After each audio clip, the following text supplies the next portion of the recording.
Hi and welcome to Sports Spotlight, where we recap the weekend's sporting action. I'm joined by Ivy Times sport editor Nick Howson.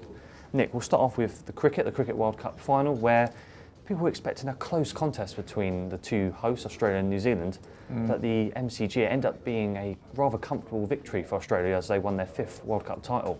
Yeah, I mean, as you say, disappointing after a knockout stage, bar the semi-final between New Zealand and South Africa, where we'd had lots of one-sided games. It was unfortunate that when it came to the showpiece event, after 6 weeks, we had a bit of a poor affair, as has been the way with some other World Cup finals. Credit to Australia,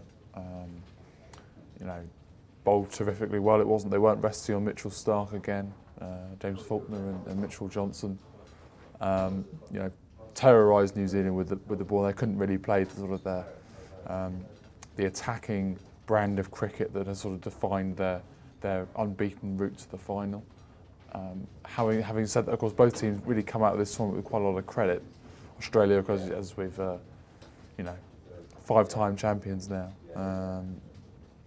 They expect to be competing at the sharp end, whereas with New Zealand, it's, for how well they've done, they've actually been punching above their weight somewhat, and it's been great. They'd be great to watch as well. So refreshing, nice to see that both nations coming out with a lot of credit.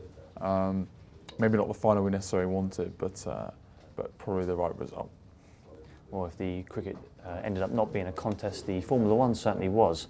Beforehand, everyone had predicted it be another year of Mercedes dominance with Lewis Hamilton as the top driver, but instead, at the Malaysian Grand Prix, we had something of a shock as Sebastian Vettel triumphed for Ferrari. Have we got a contest now? Yeah, I mean, it says an awful lot about Mercedes' dominance that we're talking of, Sebastian Vettel and Ferrari. Let's not forget Ferrari's first win since 2013. It says a lot about Mercedes' dominance that we're talking about this as a shock. That another driver from another team can actually win a race. I guess is in some ways a bit of a sad predicament as well, such as the lack of sort of the depth of competitiveness. Is this sort of going to open the doors to sort of a title challenge? Well, let's hope. Although we have seen, of course, previously where Mercedes will look at a couple of mistakes they made during the race.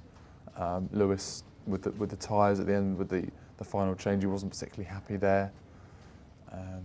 So it'll be interesting to see how this goes forward. Can Ferrari sustain it? I mean, it's one of the great sporting institutions. It's great to see them sort of resuscitated by Vettel, and of course Vettel himself. Of course, let's not forget, 4-time champion, was very much in the foreground in terms of the headlines last year.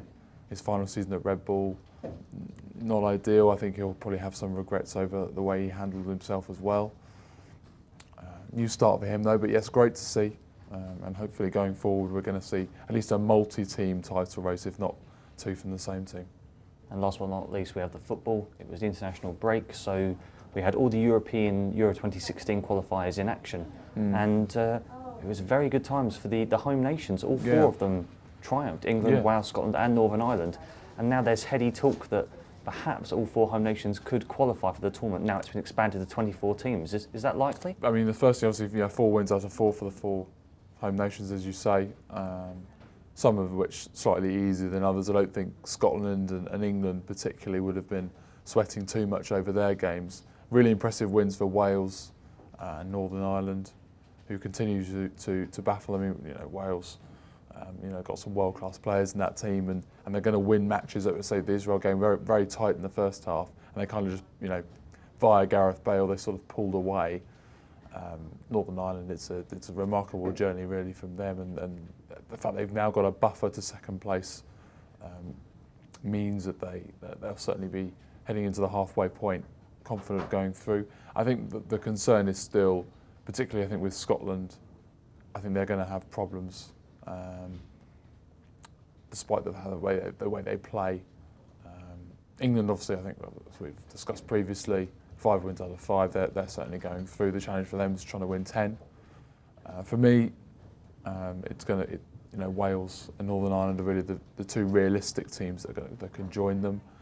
Northern Ireland to keep their head a little bit, and Wales probably need a bit of fortune. They probably need to beat Belgium in one of those games. They have to hope that Israel are playing Belgium on Tuesday. They have to hope that sort of is a draw. They'll at least be in the top 2 afterwards, but they'll want drop points there as well. So yeah, really exciting. A lot of people criticised the expanding of the tournament. I think there's still some questions over how the actual staging of the event's actually going to work.